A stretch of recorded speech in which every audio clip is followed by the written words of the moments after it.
রহমানের মার্কা আছে, নাইবাতের মার্কা আছে,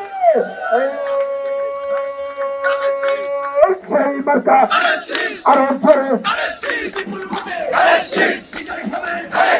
এদেশের মানুষ নির্বাচন চায়, এদেশের মানুষ শান্তিমত থাকতে চায়।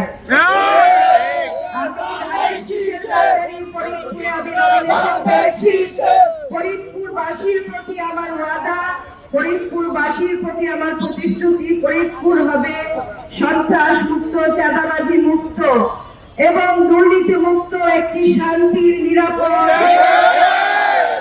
উন্নয়নের ফরিদপুর।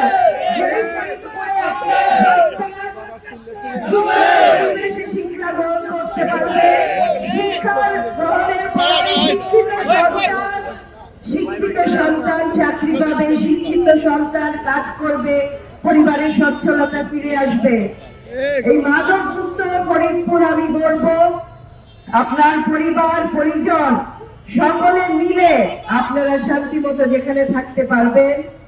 আমাদের দল পরিকল্পনা নিয়েছে এদেশের মানুষের শান্তির, নিরাপত্তার এবং উন্নয়নের, যেখানে বৈষম্যহীন একটি সমাজ, বৈষম্যহীন একটি দেশ আমরা গড়ে তুলব। আমরা মেগা প্রজেক্ট করে মেগা দুর্নীতির কোন সুযোগ দেওয়া হবে না। আমাদের সাধারণ মানুষের নিত্যদিনের জীবন শান্তির, সুখের এবং নিরাপদ হবে এই প্রতিশ্রুতি আমাদের দলের এবং আমার চৌধুরী এই ফরিদপুরবাসীর প্রতি। এবং এই র্যালি আমাদের আজকে 22 তারিখে আমাদের প্রচারণা শুরু হলো। প্রচারণার এই র্যালি যে অর্গানাইজ করেছেন জুলফিকার আলী, জুলফিকার হোসেন জুয়েল ভাই, আমাদের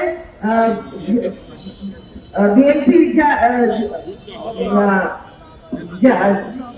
জেলা বিএনপির যুগ্ম আহ্বায়ক জুয়েল ভাই এখানে উপস্থিত আছেন, জেলা বিএনপির সিনিয়র যুগ্ম আহ্বায়ক পলাশ ভাই এবং আমাদের বিএনপি নেতৃবৃন্দ সকলকে আমি ধন্যবাদ জানাই এই র্যালিতে যোগদান করার জন্য। ইনশাআল্লাহ আমরা একটি সুন্দর গণতান্ত্রিক আমি একটি দেশ গড়ার প্রয়াসে 12 তারিখে আমরা ধানের শীষে ভোট দিব এই আশা ব্যক্ত করে আমি শেষ করছি। হয়ে উঠেছিল ইঞ্জিনিয়ার মোশাররফের টেন্ডারবাজি হয়ে গেল।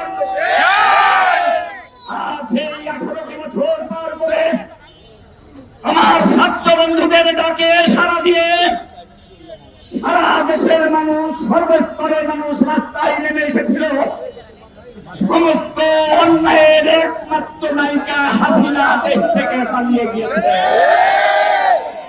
আজকে সুশৃঙ্খল র্যালিতে যারা অংশগ্রহণ করেছে সকলকে জেলা বিএনপির পক্ষ থেকে সংগ্রামী অভিনন্দন জানিয়ে আগামী 12 ফেব্রুয়ারি উন্নয়নের ধানের শীষে ভোট দেওয়ার প্রত্যাশা ব্যক্ত করে সকলকে ধন্যবাদ জানিয়ে আজকে এখানে শেষ করছি।